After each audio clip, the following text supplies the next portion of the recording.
the NFL. That means it's time to dig in and start to do our work here on the Splash Play channel. And that means identifying Week 3's must plays. Where we're going to do that is look at projections, comparing industry projections from leaders like Stochastic and ETR. Of course, going to look at the ownership projections as well across both sites. We're going to build a cash game oppo lineup using ETR's data. We're going to sim out some lineups on ETR as the solver and Stochastic. Maybe even do a handle at the end of this video. And by the end of this video, you're going to know all the must plays, at least according to all the providers out there.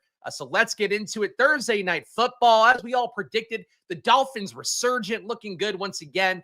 Tyreek Hill said that Mike McDaniel's piss was hot, which Tyreek Hill at this point, I don't like.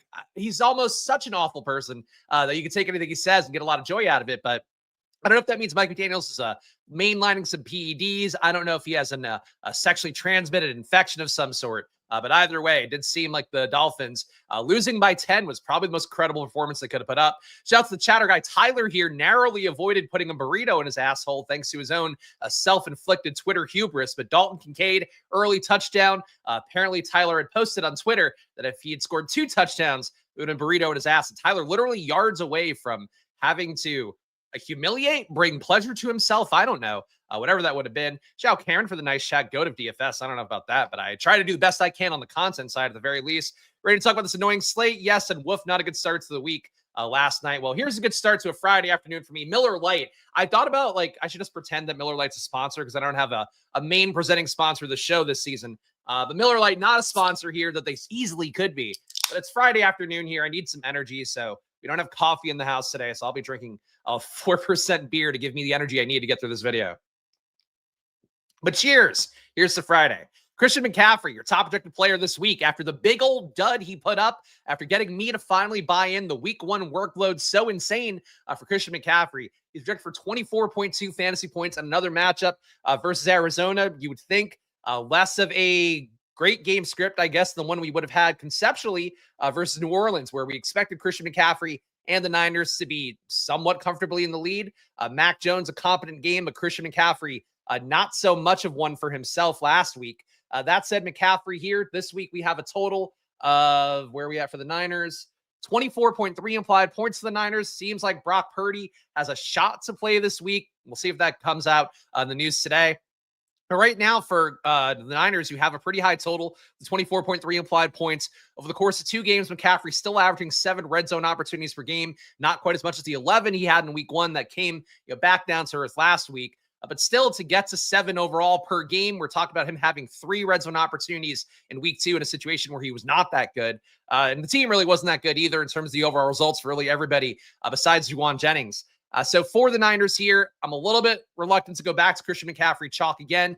Really this week, I'm also not super stoked about playing the chalk overall. It's one of those things where I feel like the chalk in every slate so far has been fairly well defined. In particular, I feel like I had not an epiphany, but just didn't want to play Hollywood Brown in the afternoon slate, or really in particular, when I saw heading into the afternoon slate, how much ownership I expected for Hollywood Brown. He ends up being 60% owned in the afternoon itself. On the main slate's also really highly owned. And I just feel like the chalk is really congregated this year, and maybe it's the early part of the season, all that.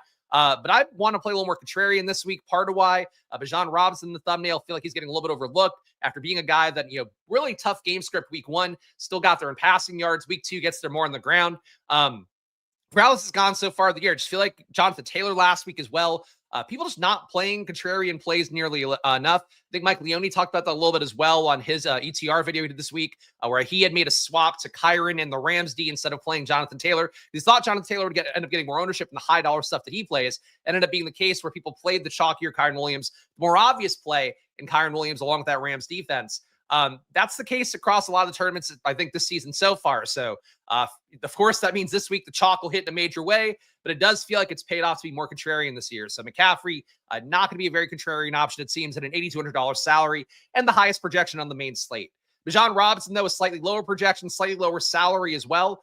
How these two have flipped, I'm kind of perplexed by, because it seems like Bijan Robinson, 2 different game script situations he's gotten there in a pretty impressive way. This week they face Carolina, and normally we would assume in a game where Atlanta is a decent favorite here, with 24.8 implied points, Carolina at 19.3, so 5.5 point favorite on the road. Normally you'd assume this is a spot where Bijan Robinson pick up some decent ownership. He's not, though, it seems. Well, we'll see in a moment when we go to the ownership page, but Bijan Robinson, to me, seems like a very easy play to get to. You run the risk that Atlanta's defense, which has been very good this year, they've invested a lot in the last few seasons, in particular in free agency.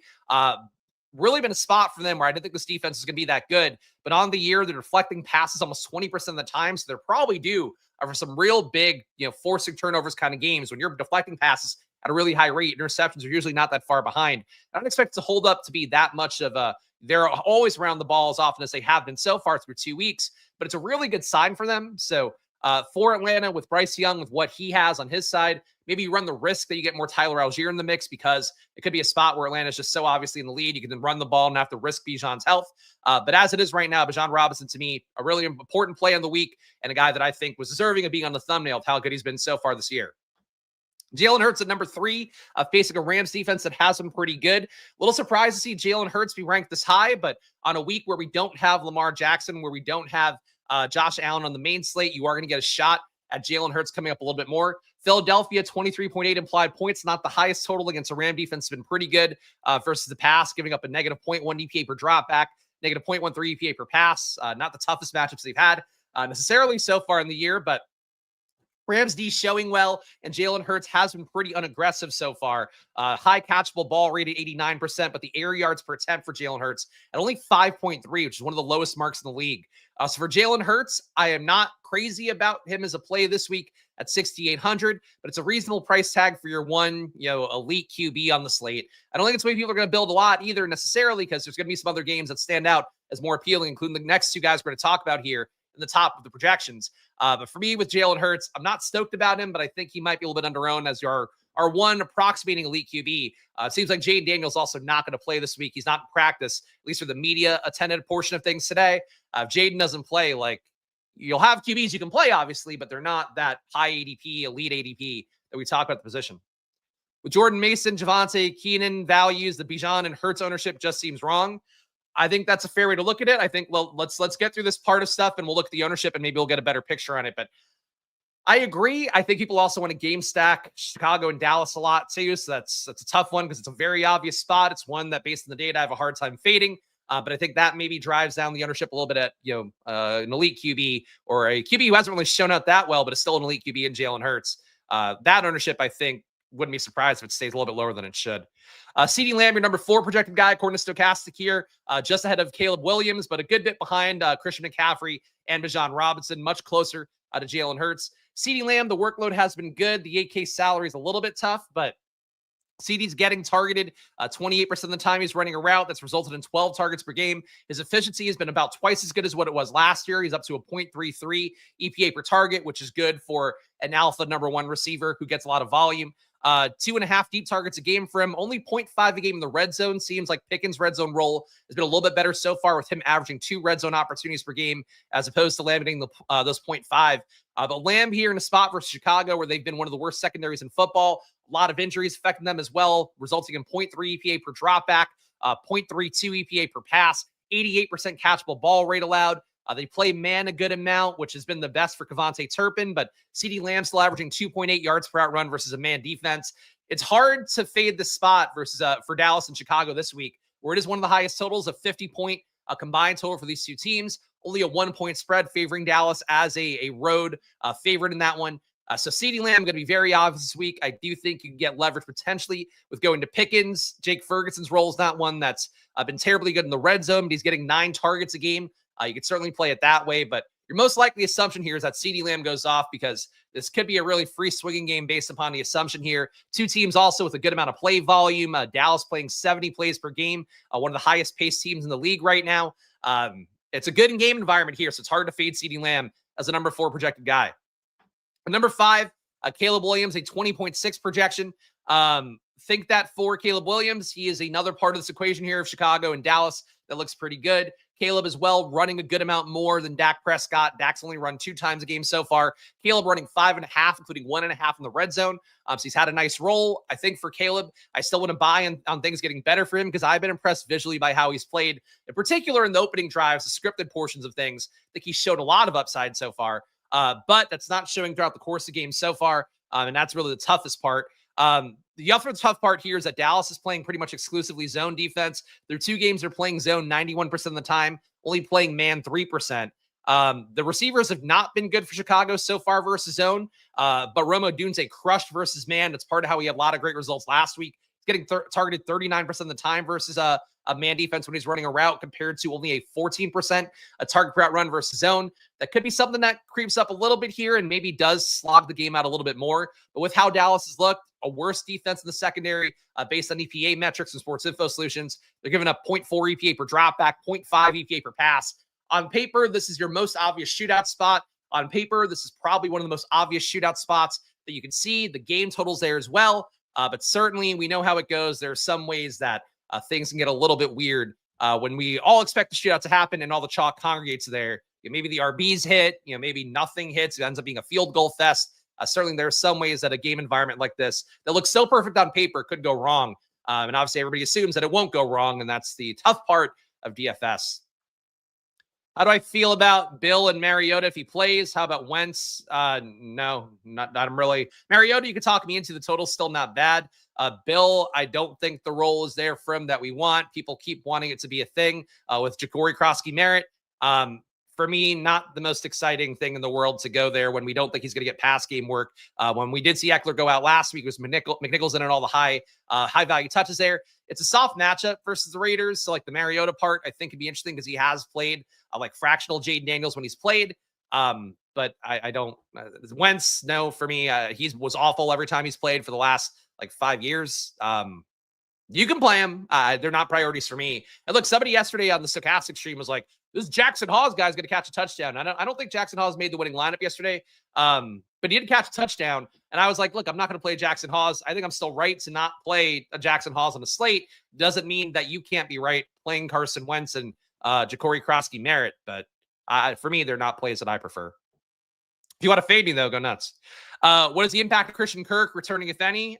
He's going to take some targets away. I think he probably hurts Jaden Higgins the most, but with Nico Collins' role not being fantastic, got more volume last week, but still didn't really get the downfield air yards filled. Nico Collins' roles we've gotten with Bobby Slowick as offensive coordinator. I think Christian Kirk upsets the apple tree a little bit here.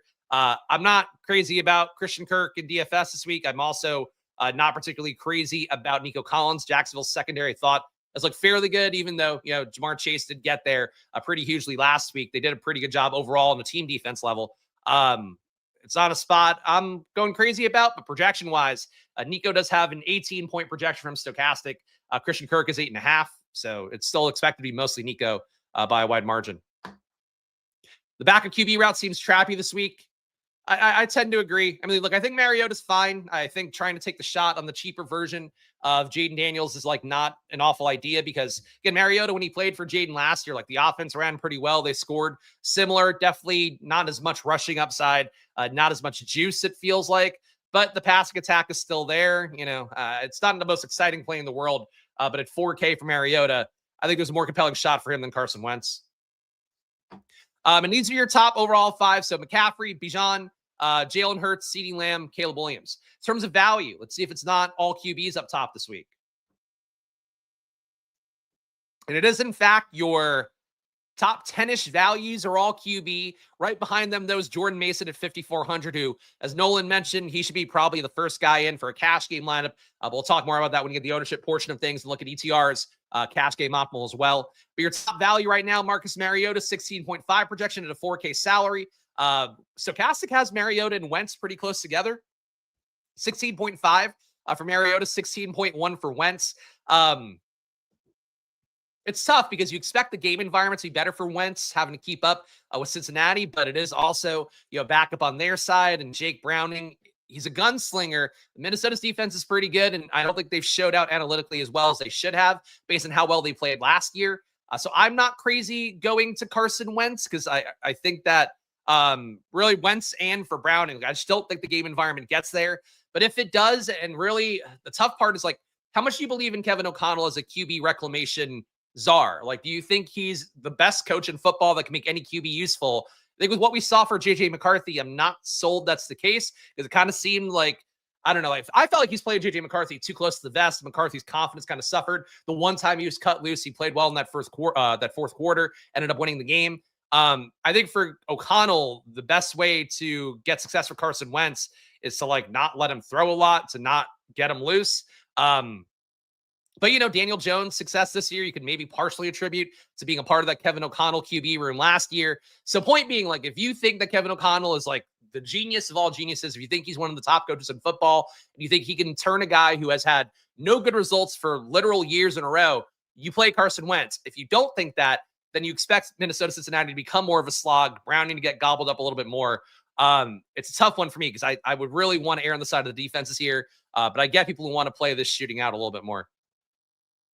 Carson Wentz is not even Carson Wentz. I was calling him a mean name. To be clear, calling him a girl name, I feel like that's not, 2025. That's not really that big of an insult. Not even in training camp with the Vikings. How much can KOC have done with him? He's still been in rooms for weeks now. He's been in practices. Like, he's getting all the starting reps this week.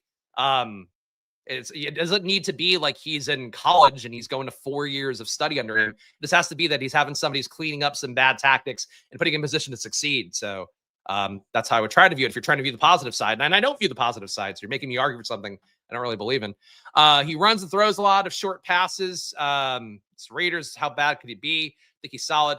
Again, probably more for a cash game for Mariota. Like, I'm willing to trot him out in some tournaments, but I think when you want the tournament winning upside from a 4K guy, it's always a little bit harder than people realize. People always overplay the guys a little bit more.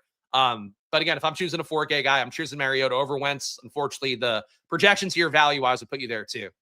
Caleb Williams, the number 3, a much higher projection, 5,600. Also a top 3 value here. For Caleb Williams, I think he's the one that should also come up a good amount in an optimizer. I think especially with ETR's data, I feel like ETR generally gives us the dog shit cheap QBs a little bit less than Stochastic does. For Caleb here, it's a nice projection, over 20 fantasy points. One of 5-6 guys in the week that have that kind of projection. For Caleb, I've been impressed. I know people are down on him.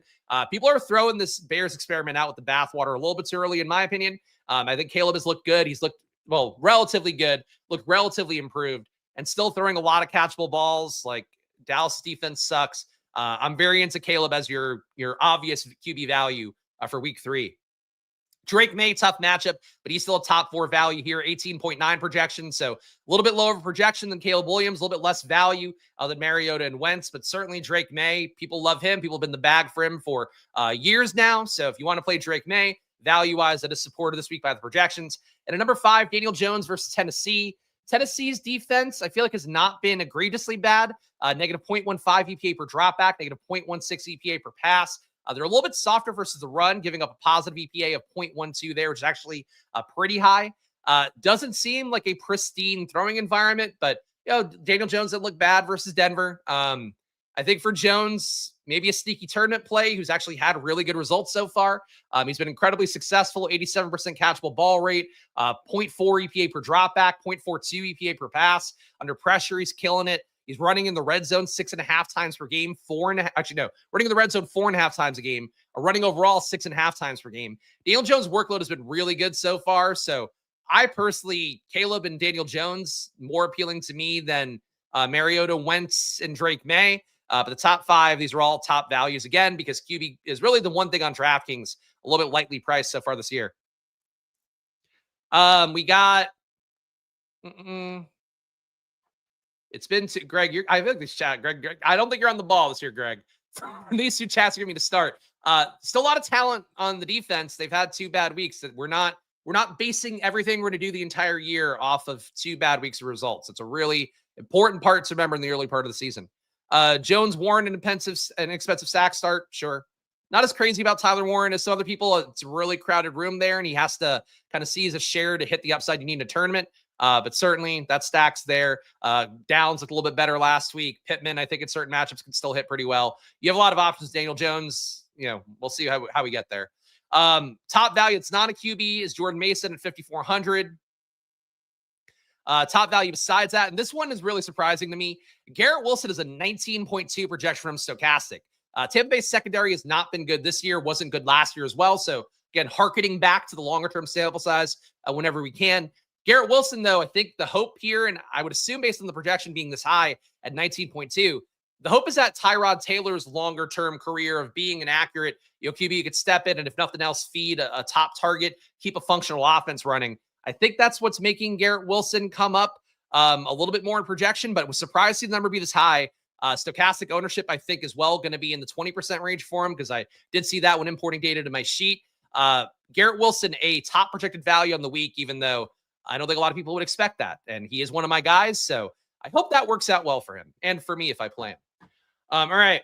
And also, frankly, I think Tyrod, a little bit out of the backup QB conversation here. And he's a guy, I think, for tournaments with that high projection for Garrett Wilson, kind of appealing to think about. Top owned players according to Stochastic. Right now, we got Jordan Mason at number 1, 5,400. 29% ownership is your top expected own guy.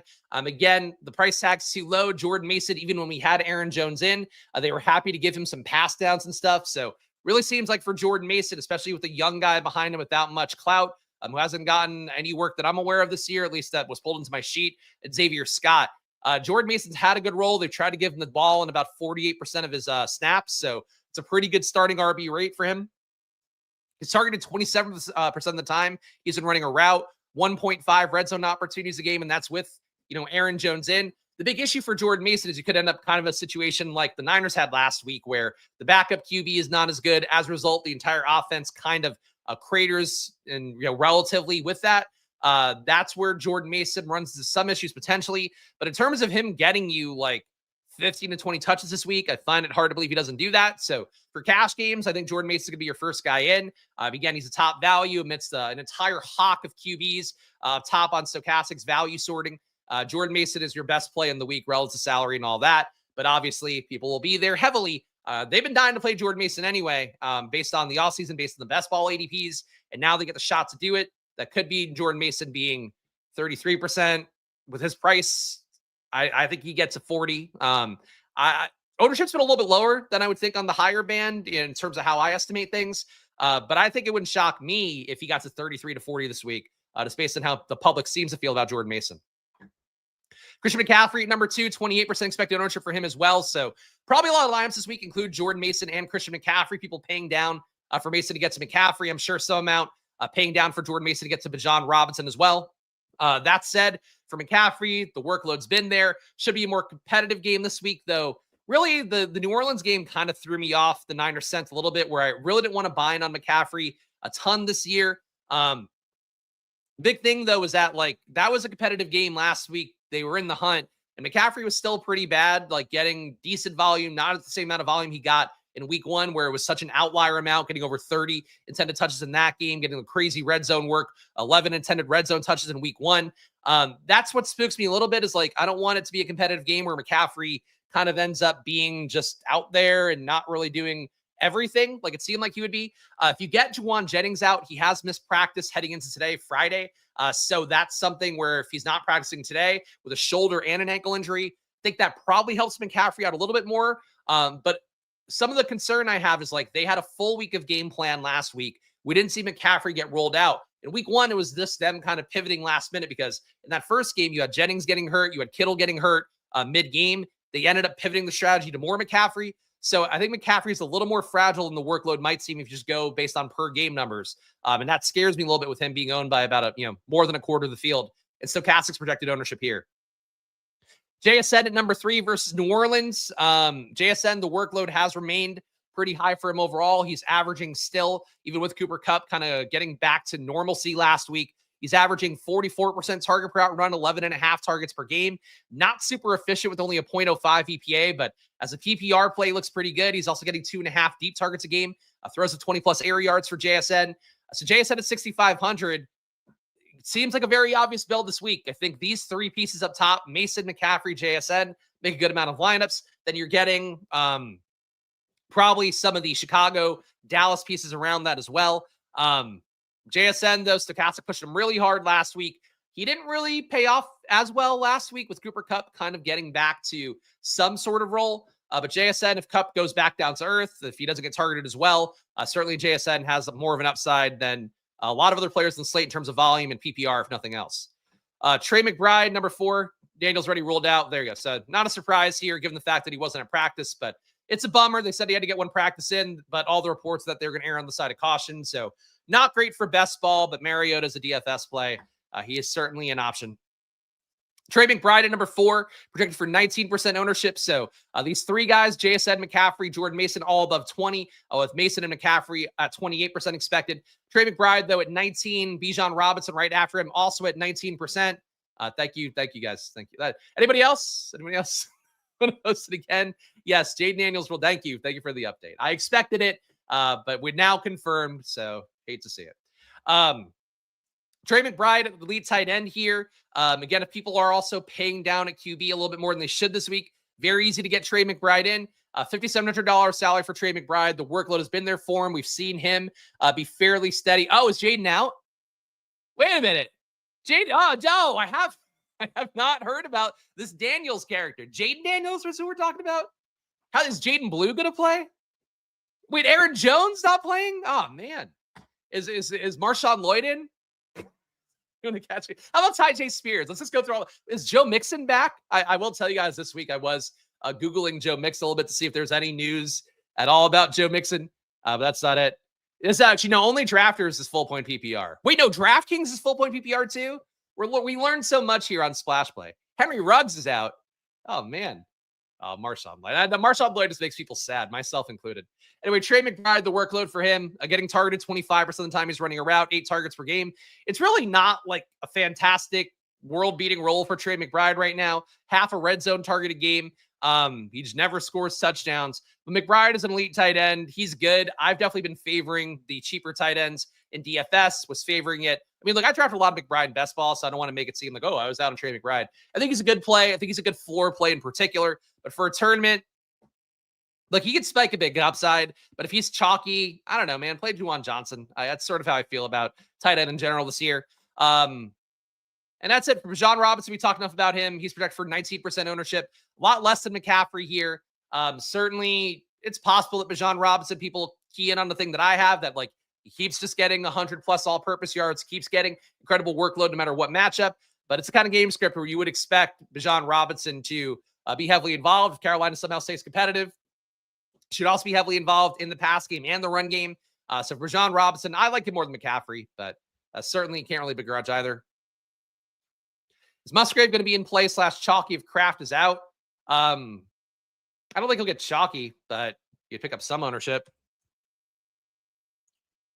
He wouldn't get the same role as Kraft, so I don't know. I like Musgrave's talent. At 2,700, I don't think he'd become chalky, but really comes down to like what is ETR projecting for, what is Stochastic projecting for when they knock Kraft out. I don't think Musgrave, no matter what, would get to like a 20% play. I'd be surprised by that. Anybody else to look at here? Garrett Wilson with his high projection from Stochastic, project for 16% ownership. I would guess that Garrett Wilson comes in a little bit under owned because the public does not seem to be as in the Jets as I am this year. Puka Nacua at 15. Malik Neighbors coming off his massive game at 15. KC's secondary has been really bad so far this year. I think Neighbors has the potential to be sneaky. Saquon Barkley under 12%. Brock Bowers under 10 at 6K. With all that McBride ownership, you get direct leverage there if you go to Brock Bowers, even though the role has been effectively not very good as we worried about in the preseason. Deebo Samuel, natural stack partner with Mariota. If anything, I would think Mariota going to key in on Deebo even more because of the fact he's the low A dot option in that offense. Mariota not going to sling it deep as often as Jaden does, which frankly is not as often as it should be either. Jalen Warren, great red zone role facing a New England team that's tough versus the run, bad in the secondary. But there have been claims that Pittsburgh wants to feed him the ball even more. Caleb Johnson might even be in a game day inactive with him not returning kicks now. So Jalen Warren, not that he needs Caleb Johnson to be inactive to move up, but Jalen Warren's been playing well. He's under 10% owned. Why is it Gibbs Baltimore ownership on here? That's Sunday Night Football, right? No, it's Monday night. Okay, that's odd. Wait, what is this? Something's off with this. Does it just like include all of the players on the slate? Is this like the full slate? No, they don't have Buffalo guys on here. Yeah, I don't know why Amon-Ra St. Brown has ownership in here. That's I've never seen that happen before where they're pulling in a guy from the Monday night game. And Neighbors too is Sunday night, which I'm just realizing as well. That's odd. All right, so something's fucked up with the ownership. It probably doesn't affect the top guys too much, but that does skew the data a little. It probably doesn't matter practically, but it does fuck it up a little. All right, let's go to the solver next. Now that we've seen Stochastic's data is corrupted, that's true. Nobody's going to play Amon-Ra on the main slate. Like, nobody has the balls to go to Amon-Ra on the main slate. So that's it. Yeah, you should play Amon-Ra, Gibbs, Neighbors. Stack it all up. Stack it all up. How did the Giants get a Sunday night football game this early in the year, especially? I guess if you're going to play him, now's the time to do it, but like to put him in that spot rather. Oh boy. All right. ETR, loving Marcus Mariota here, which again, he's your cash game QB. I'm not surprised. Top lineup right now. So basically, if you're playing a cash game at 12:30 p.m. on a Friday here, this is a lineup you should go with. This is a way to build cash game lineups. They should just be working off the optimal here from ideally a major provider. If you want to combine stochastic data with ETR data with Saber Sim data, you'd probably build the best cash game lineup possible. Mariota, Jonathan Taylor, Jordan Mason, JSN makes this one. Keenan Allen makes this one. Juwan Jennings, who we'll see if he plays, makes this one. Trey McBride, Christian McCaffrey, so a natural Arizona Niners stack coming in here. Colt Steve makes it as well. Obviously, the defense versus Cam Ward has been a popular thing to play so far. Didn't really pay off really either week. But, they're not playing well, so I guess I get it. Overall, the top 25 lineups, and the goal here with what we're trying to extrapolate from this is the players that ETR's projections at the very least are going to force in more than players even realize. But you get Keenan Allen, Marcus Mariota, Jordan Mason, and all the top 25 lineups. Trey McBride, 88% of them, but not all of them. So right away, these guys, I would say, sneak into more lineups with ETR data than they should, especially Keenan Allen, who you guys know if you followed the best ball streams, I love Keenan Allen. He was a guy that end of last year was a big part of me advancing as many teams in the big board finals as I did. I'm a fan of Keenan Allen, and I think the target share has been great for him. 30% target per out run, safely ahead of the 21% that both Ladd McConkey and Quentin Johnson have. I do not want to play Keenan Allen as like a play that ETR is force feeding me. I think that's where I feel a little bit differently. Chargers total this week, it's fine versus Denver, 24.5 implied points. But like, it's a tough secondary. He's not going to get shadowed by Patrick Surtain or anything. I'm surprised to see Keenan Allen come up where he's like in every lineup play here. But that's the case. Besides that, in the top 25 lineups, you're getting 40% of them have Jonathan Taylor with Colt Steve. That's probably going to be a popular correlation people make this week. Again, Niners, Arizona stuff coming up naturally in the projection set, a good amount. And then team stacks, you're getting Colts, more than one Colt in half the lineups. But that's about it to note here. Let's see if their sims are ready. Okay, their sims are ready. So let's pull in our stacking boosts and bump them up a little bit higher because we do want to try to get some more game stacks based upon the data that we have for top 1% lineups that do encourage game stacks more. So let's bump our RB up to 15 and our opponents up to 20. And let's build 250 here with variance on.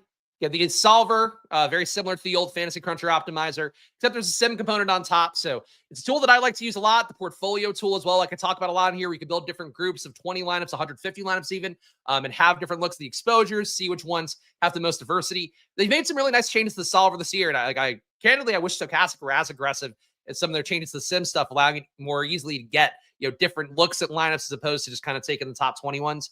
But check out the solver. It is a good tool. They've been a partner with a Splash Play for a year and change now, going back to last season. And again, the goal of this show is to show you guys the products, the key data providers that are going to drive a lot of the lineups that are created this weekend. A solver is definitely a big part of that. So check it out. Promo code SPLASH, link down below. Or again, use that promo code SPLASH at the solver when you sign up. It does support the show, and then you get the solver. Real win-win for everybody. All right, we're building. And guys, if you get value out of this video, even if it's just fading the things I say, please subscribe down below. Hit the like button, leave a comment. If you're on Twitter, hit the like button as well. Follow on there. But it does go a long way for me here. I'm just one guy. I do everything on this channel. I make the graphics. I do the videos. I don't have any help here, but I show up because I love doing this stuff. I love getting these things right. And I do have knowledge to provide in this area from years of being a host, having won some money in DFS, having run Football Outsiders behind the scenes. So please show some love, like, subscribe, do all that stuff. These are things I do. I really get the plugs in. We'll have to wait for the lineups to build. Check out the Discord too. $5 to join. If you join the channel, you get access automatically. You also get access to my data sheet and the premium video that comes up after this one. So stay tuned. If you are a paying member, you'll get redirected automatically here, but I will be going through my data sheet.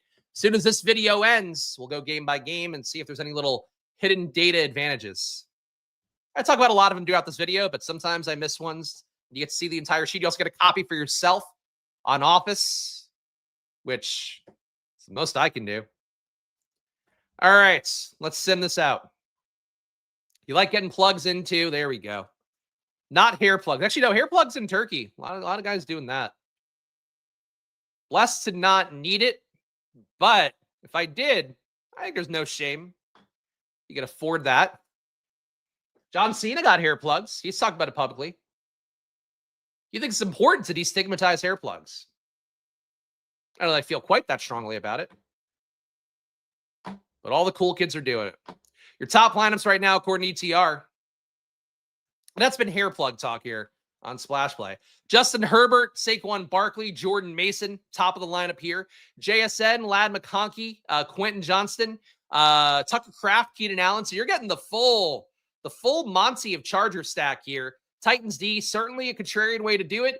It does seem like a really high total for the Chargers. I just feel like whenever I see a total that's like 24.5 points, the defense going against the team is pretty good.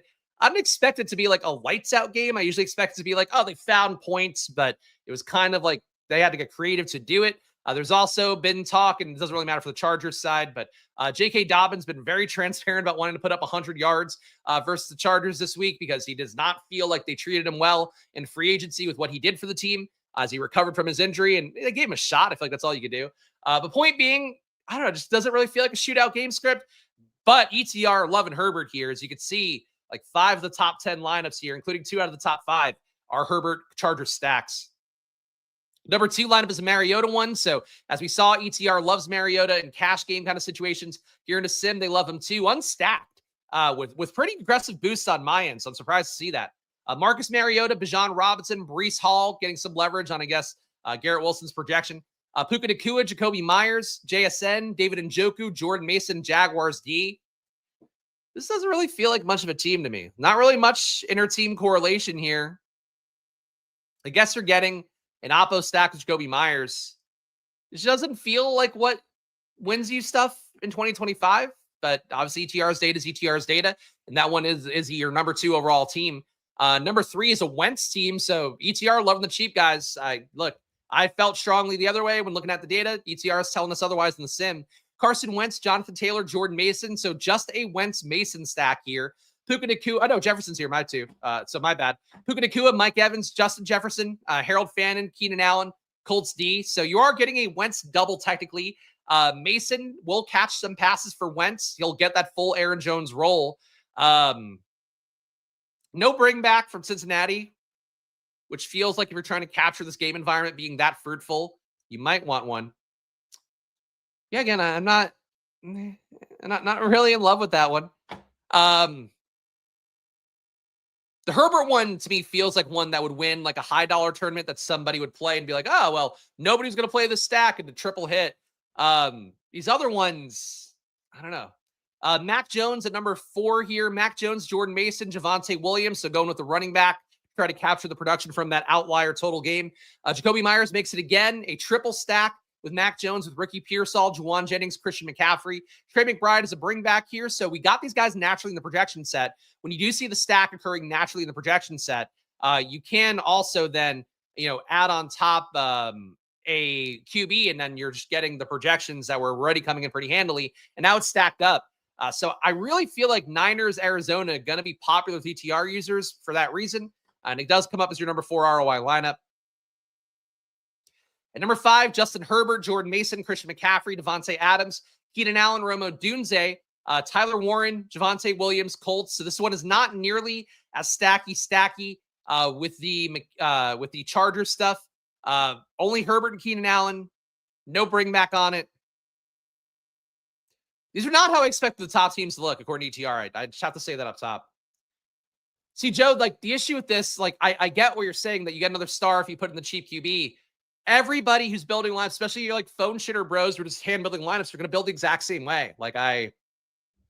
You can see here too, like these top sim lineups are not giving you Bijan and McCaffrey. Like this one gives you Barkley and McCaffrey, so it's doing that. But like you're gonna have a lot of people that try to build that exact way. Like that's the big part of what makes DFS so tough is that you have to keep in mind that like if you think something is really great and comfortable, everybody's building a lineup. The other 500,000 people in that same tournament you're putting it into are going to build the exact same way and go like, oh, if it's real way, if I put in Mariota, it looks really good. And then you end up with Mariota giving you 16 points and you're not mad at him. But then you have somebody else at like 5K QB who puts up 30.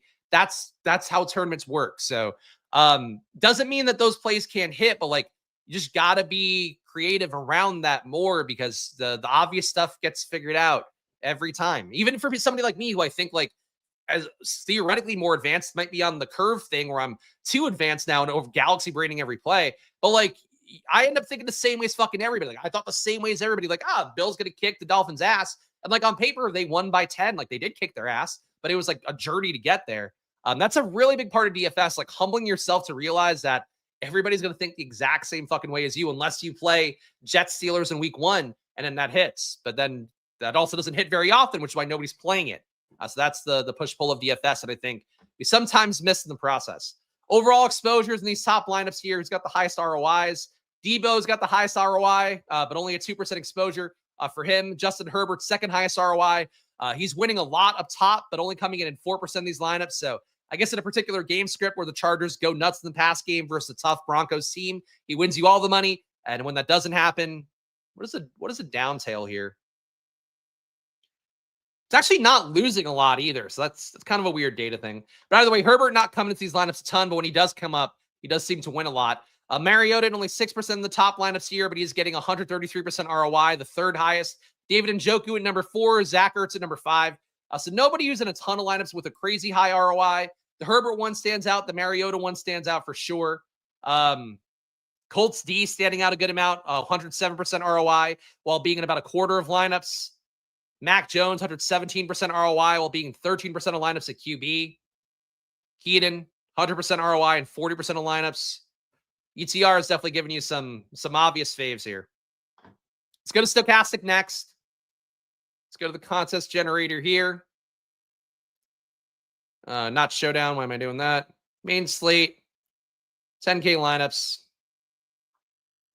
And guys, show some love if you can. Number 1, hit the like button. Number 2, check out Stochastic, 15% off. You just saw the solver as well. Link down below for that. Both are promo code SPLASH. If you do click those links, money does come back to the channel. Half the money you pay towards Stochastic or ETR comes back to me. So please do check out those links. Click them down below because if you guys don't click it, I really can't afford to keep putting on the show.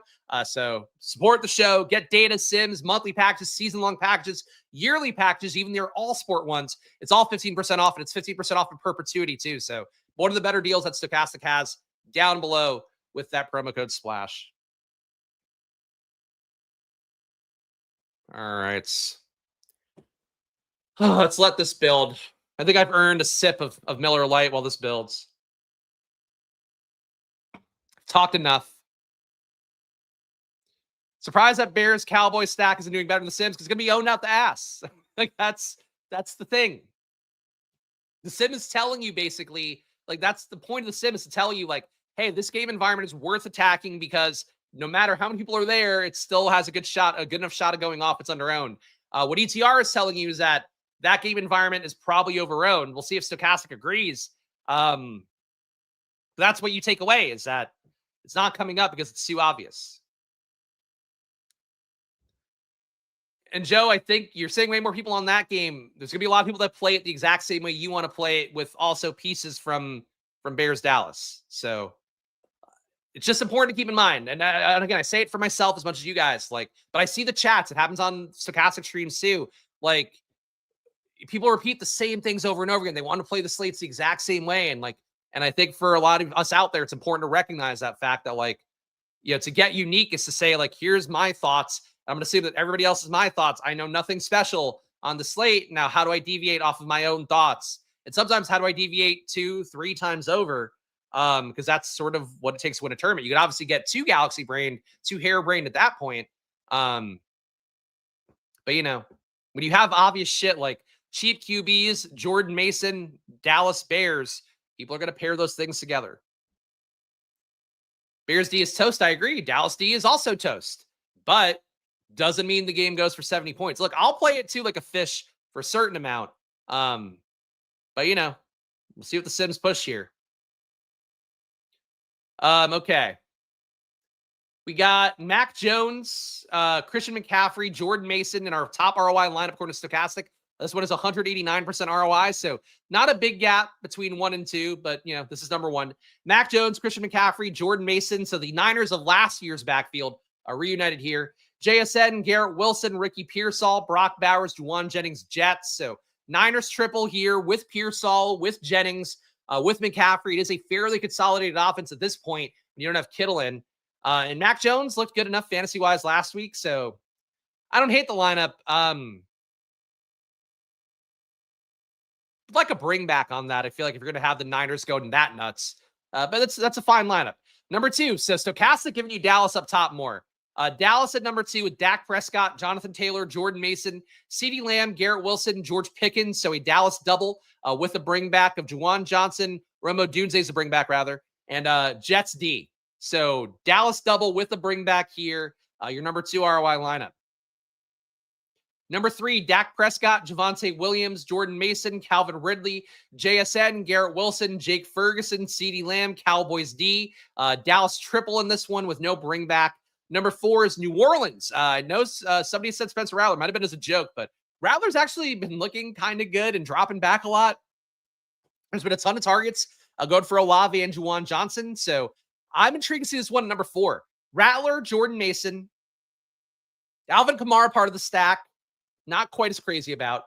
JSN, Garrett Wilson again, Chris Olave, Juwan Johnson, Christian McCaffrey, Vikings D. It's not bad. I like Rattler stacks conceptually.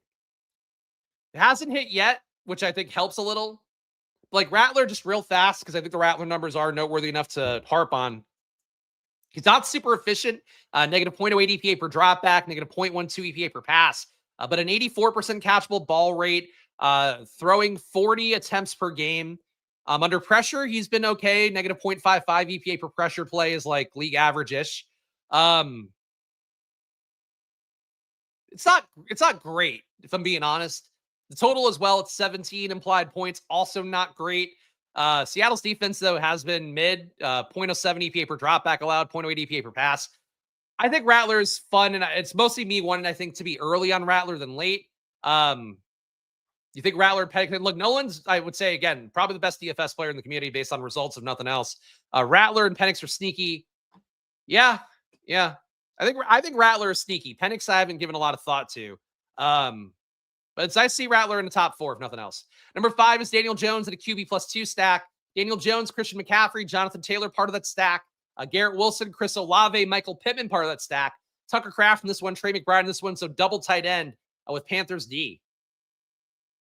Really seems like the big unifying trend here, which I'm surprised by. Garrett Wilson is in all the top 5 lineups. McCaffrey is also in a lot of them. Jordan Mason is in a good amount of them as well. He's in 4 out of the top 5. Dak at a few. It's a lot of Garrett Wilson. JSN a priority is a run back. If you're going to play Rattler, yeah, I'd probably try to get some JSN in. You don't have to put a run back in everyone, but run backs, I believe, hit in the top 1% of lineups, like I want to say 20% of the time. There was an ETR video from the beginning of the season that covers it with the full data and all that. But I believe it hits like 20% of the time. So like about 1 in 5 lineups should have a run back in it. Or you could have them in more and just try to target always getting to that, being a top 1% scoring lineup. But yeah, like you don't have to put JSN in every time. I would frankly also put in some Cooper Kupp. But yeah, I think that JSN would be the most obvious run back. Unless Charbonnet doesn't play, then you can talk Kenneth Walker. Top ROI guys, Stochastic giving Garrett Wilson 11.5% ROI. So price tag a little bit low for Wilson. Really, in my opinion, I think it's just Stochastic maybe overrating / you could make the case properly rating an upgrade from Justin Fields to Tyrod Taylor. But I think Wilson is still kind of the same boom bust play he's been with Justin Fields. Busted mostly last week, boomed in week 1. Like it's certainly possible they boom here because of the matchup versus Tampa Bay. Like, unless they get destroyed, they're going to have to pass a lot because Tampa Bay should be scoring. They do against every team. or at least moving the ball, I think. Number 2 is Jets D at 10% ROI for them. Number 3 is DJ Moore, an 8% ROI. Juwan Johnson at number 4 with a 5.9% ROI. Caleb Williams across the 150 set of 5.4% ROI. And Jordan Mason, despite being super chalk, your number 6 overall ROI guy at 4%. Besides them, Steelers still positive ROIs. Browns D, positive ROIs. JSN, slightly positive ROI. Same thing for Jake Ferguson, and same thing for Michael Pittman as well. Stack ROIs, the only QB +1 with a positive ROI is Caleb Williams, according to Stochastic. Number 2 here, QB +2. Caleb Williams at a 15% ROI and a QB double stack. Spencer Rattler at 10%. Dak Prescott at 6%. Trevor Lawrence a 5% ROI in his double stacks. And Daniel Jones a 4.5% ROI on his doubles. And QBs +3, Rattler leads the way at 22%. Daniel Jones at 19 ROI, 19% ROI. Dak at 13. Caleb at 9 and change, Mac Jones at 5 and change, and Sam Darnold at 2. Rattler. Good showing by Rattler. Not a bad showing by Caleb. So it does seem like Stochastic a little more play the Dallas-Chicago shootout than ETR did. ETR was like, don't play Dallas-Chicago nearly as much. Jalen Warren is an interesting play, yeah. His red zone roll is very good. You also have a pretty good shot that now, at least for now, Caleb Williams is iced. Rodgers has talked about trying to pass him the ball more too, and he has been targeted less so far than Kenneth Gainwell. But the big thing for Jalen Warren is getting 2.5 opportunities inside the 10-yard line per game so far, 4 inside the red zone. He's kind of slowly merging his role with what Najee was last year, and he's being really efficient doing it. So I have no issue with Jalen Warren besides New England's run D is pretty good. Vrabel run defense tend to be the best part of his defenses. Overall exposure in the top 150. Would think Walker would be a better. Again, if you get Charbonnet out, Walker would be a good run back. But like Walker and JSN, I think have similar shares of the offense. I think they're both credible. Frankly, you could game stack them both. Like you don't want to do that super often, but you're playing the stack with Walker and JSN. That's how you really capture a game environment going nuts. And those guys have, like, assuming Charbonnet is out, those guys would have pretty concentrated roles, for the pass game and the run game. Jordan Mason in 75% of Stochastic's top 150 lineups, 34% ownership for the field. So Mason going to be very chalky, but also looks like they updated ownership while I've been streaming. But anyway, for Jordan Mason, 75% exposure overall. Big stand here that he is good chalk on the slate. Garrett Wilson, Stochastic wants to get 61% of their top 150, fields at 19. So Garrett Wilson, cash game play for sure. I think people will probably underplay him in tournaments unless they're blindly following Stochastic data. But ETR wasn't pushing Garrett Wilson the same way. So we'll see if Stochastic's data moves. Of course, the final takes video at 9 a.m. on Sunday. The projections move. I'll certainly highlight it. But Garrett Wilson right now at that 19.2 projection at 6,200. He is coming in a lot as like an unfadable play. JSN in 48% of these top 150 lineups, fields at 25, so basically a 2x stand here for Stochastic on JSN. Trey McBride, 47% of lineups, fields at 24. I'm going to check the QB ownership in a second because I have to assume that part of getting Trey McBride is because there's doing more of a balanced build with nobody coming in as much in the... Actually, no, because McCaffrey's coming in a lot. We'll look at QBs in a second, though. Christian McCaffrey, 43% exposure, fields at 35, so... pro stand on McCaffrey. Overall, most positively leveraged guys. Garrett Wilson, 42.5% leverage, more than the field. So big stand here, about 3x the field on Garrett Wilson in Stochastic's top 150. Jordan Mason, 40% leverage. Again, that's 75% exposure across Stochastic's top 150. Trey McBride, we talked about him already, 23% leverage for him. Same thing for JSN. And DJ Moore, 16% leverage for him. The role has not been as good as Rome Odunze, but it's probably not as far off as week 2 seemed like. DJ Moore, I think in particular with Stochastic, where they really rely on that longer-term sample size, part of why the Garrett Wilson's coming up more with Tyrod Taylor taking over. I see why they would push DJ Moore more. Just in terms of these guys' roles real fast. DJ Moore getting 6, actually no, it's Dallas, sorry. DJ Moore getting 5.5 targets per game. Odunze up to 10 after last game. Odunze getting 3 D targets a game. DJ Moore getting 1. Odunze getting 1.5 red zone targets a game. Moore getting none. Odunze getting 1 target inside the 10-yard line per game. Moore getting none. Roll definitely is favoring Odunze right now. Underlying targets as well. Odunze targeted 26% of the time he's running a route. DJ Moore at 15. I would not 2x the field on DJ Moore personally. I get trying to get the lowest owned piece or a lower owned piece of a potentially good game environment. I think they could end up replacing DJ Moore with Luther Burden at some point, like trading him. I know there's been some faint whispers of that. There were as well earlier in the offseason where it seemed like the Bears might move on from DJ Moore and they kind of re-solidified around him. Yeah, I'm not crazy about DJ Moore. In terms of QB exposure, real fast, just to see where Stochastic lands with the 4K guys. Let's sort by salary just to really get at the heart of them. So Carson Wentz is in 6% of lineups, Fields at 5%. So slightly positive stand on Wentz, but definitely not a big one. Mariota, 5% exposure in the top 150, Fields at 9%. So not really a big stand on him. You're getting more Rattler at 4,900, more Taylor at 4,800, but only 2% and 3% of those guys. I guess, 3% Rattler, 2% Tyrod. So you're getting cheap guys here. I mean, this is technically 14%, 13% of the lineups that have a QB under 5K, including Cam Ward here. But it's basically just not congregating around one cheap QB. Seems to be the move. So, for Joe earlier in the video, it seems like you're getting a little bit of a cosign from the sim here, more than we got from ETRs, but definitely not a big stand here. The big stands at QB, Dak in 21% of lineups, Fields at 9%. Caleb Williams at 16%, Fields at 14%. So about 37% of Stochastic's QBs are tied up in that Chicago-Dallas shootout. So I would say a pronounced difference between ETR and Stochastic, where Stochastic is saying, play that Dallas-Chicago shootout, play Mason, play McCaffrey, play Garrett Wilson. ETR is saying, play Keenan Allen, don't play Chicago-Dallas as much. So that might result in some different lineups today, or at the very least, the industry not being kind of everything combined into one sloppy milieu.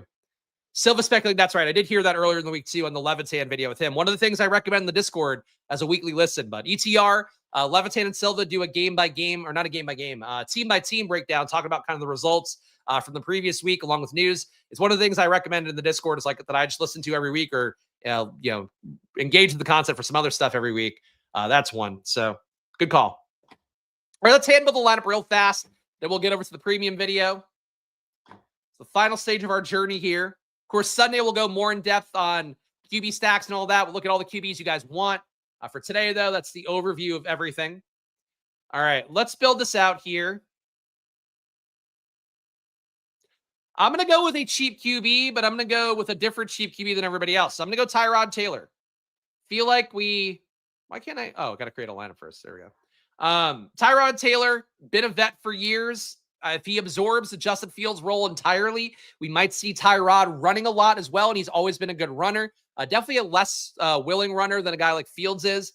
But Fields is running a good amount of times per game, and the limited action that Tyrod saw last week, he also ran 3 times there. Took not a lot of deep shots, only 2 deep shots, but a catchable ball rate of 82%. I think Tyrod, to me, being a vet, I would put him, I think Carson Wentz is the worst of the bench guys starting. So I'll say that up top. I would put Tyrod about dead even with Marcus Mariota in terms of talent. I think Mariota a little bit less accurate, but in a better offense, and obviously it's a better team total as well by about 5 points. But I like Tyrod here, especially knowing that the sim is going to like me having Garrett Wilson. So I'm going to go Garrett Wilson with Tyrod as our stack. Bring back here, Egbuka's banged up, but he is back at practice today. So Mike Evans, not an easy kind of windmill dunk play. My boy Bucky, I kind of want to go back to this week. But his price tag is tough at this number. I think I'll go Mike Evans. Just feels like Ibuka's run a little bit too hot to me in terms of touchdowns. Evans still getting targeted 26% of the time he's running a route, good for 9.5 targets per game. He's getting more red zone looks than Ibuka is at 1.5 per game as opposed to 1. I just personally think Evans is due a little bit. Matchup-wise, the Jets defense hasn't been very good in terms of defending the pass or the run. They've been really bad versus man where Evans does dominate. Evans getting targeted 75% of the time he's running a route versus man so far to start the year, which is pretty high. It's incredibly high. I don't think it's going to hold. But I'll take Mike Evans here. So we're building our little game stack.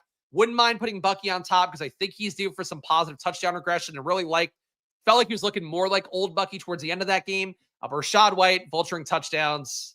A little bit makes me not as stoked for Bucky and hand-building a lineup right now. Let's put in Jordan Mason. We'll not get cute on this part either. We know he's going to sim well, and it's really hard to fade him. I think this week, if you told me play 0% Jordan Mason or play 100, I'd probably just play the 100 and try to get different somewhere else. There's really nobody else is even that close to him in salary that we'd want to go to. But if you did want to try to fade Jordan Mason real fast, I'm just going to move to the projection tab quickly. If Stochastic will let me, it's locking up for some reason. What is going on? Refresh. There we go. All right. Your pivots for Jordan Mason, if this loads, take it at sweet time. Really thinking about it. All right, sort by salary. It just won't let me sort by salary. Sick. Okay. Well, let's go back to the build. Point being is I don't think there's a great fade for Jordan Mason. I'll just take it here for the sim. I would have liked to have done an exercise where we try to find the fade. We're not going to do that. And I'm running late behind the video anyway. I'm going to go Bijan over Christian McCaffrey here. Like the potential game script for Bijan, we have 4,800 per spot left. Tight end, Juwan Johnson. I'm going to keep riding the 10 targets a game that he's getting. Comfortable with that. Wide receiver. I mean, Stochastic does not like Keenan Allen as much as ETR did, but that price tag is pretty nice with him under 5K. Pickens is a part of the Dallas shootout. I can live with that. I think it's not a bad call. Price tag's a little bit higher than I would like to put in, but yeah, let's do that. Flex, I think I'm going to put a receiver in the flex for this one because I want to get Debo in and see what we can do. Let's put Debo. Oh, Swift 200 more, Warren 100 more. Okay, so those are the guys that would be it. The Warren pivot is probably more live. Swift, I worry he's losing that role to Monin guy, which would be one of the worst things for me in best ball this year. If Roshan doesn't hit and Monin guy does, I'm going to be really dying inside. Monin guy's workload has been like alarmingly good so far. We got 3,200 left for our defense. Colts D, we can't afford.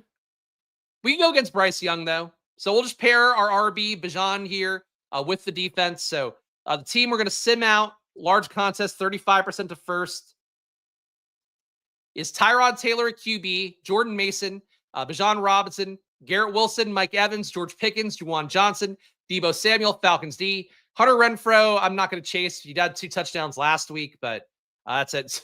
A -0. So flat 0 ROI does win sometimes. I would still play this lineup personally. Let me call off Pickens and let's just fade this game entirely. And let's maybe consider. I'm going to go Tet. I want to see how Tet sims out. I'm also going to give the sim the Colts D, which should get me in the positive, I would hope. Now we have 6K for a flex spot. Oh, get the fucking auto text off. This UX that they've changed this year is like driving me fucking nuts. All right, 6K. Bowers, London, Brees. Let me do an Atlanta stack without the QB. We can do that. Let's go Drake London here. So swapping in McMillan, swapping in Drake London, swapping in Colts D. And let's see if this gives us a positive sim number. And if it doesn't, I give up. There we go, 45% ROI. So the final sim lineup here, Tyrod Taylor, Jordan Mason, Bijan Robinson, Garrett Wilson, Mike Evans, Tet McMillan, Juwan Johnson, Drake London, and Colts D. So a positive 45% ROI, 0.2% win rate. That's all good. Everybody's just listing names now. Yes, these are all names of players. I can confirm. JSN would have definitely helped the line of sim better, though. I'd agree with that. All right, guys, that's the video for this week. Of course, I'll be back at 9 a.m. running through everything one more time for our final takes video. But please do show some love. Subscribe down below with the like button. Leave a comment. It all goes a long way for me here. I'm just one dude showing you my gambling as best I can. All the data, all the information I have in my brain. I try to give it to you guys here. And sometimes, look, it's a lot. but I hope it's the best that I can do for you in a given week. And even if you're just fading everything I say, show some love if you can. Subscribe, hit the like button. It all goes a long way for me here. Just one dude doing everything on this YouTube channel. Stochastic is 15% off. Check that link down below. It does support the show directly. Half the money you pay to Stochastic comes back here. So please get a SIM package, get some data, get something for yourself. MLB is still going on as well. The promo code works for all of them. Promo code SPLASH, 15% off. Check the solver as well. Link down below with promo code SPLASH. And join the channel. $5 to join here. You get my data sheet. You get the premium video I'm about to do on the channel as well. You also get a great Discord, great community on there. We can talk about ball. Whenever anything breaks, I drop in with my take on it as best I can in the Discord. So show some love. Building a nice community on here, and I want to keep doing that. And, of course, it does support the channel, too, even though barely. But please gamble responsibly, guys, even though it is always money time on this channel. Follow me at Chris Spags. Follow the channel at SplashPlayPod. Premium members, stay put because I'm going to go right over to that video right now. And I will see you guys again soon. Enjoy your days. Good luck. And see you guys hopefully Sunday at 9 a.m. Bye, guys.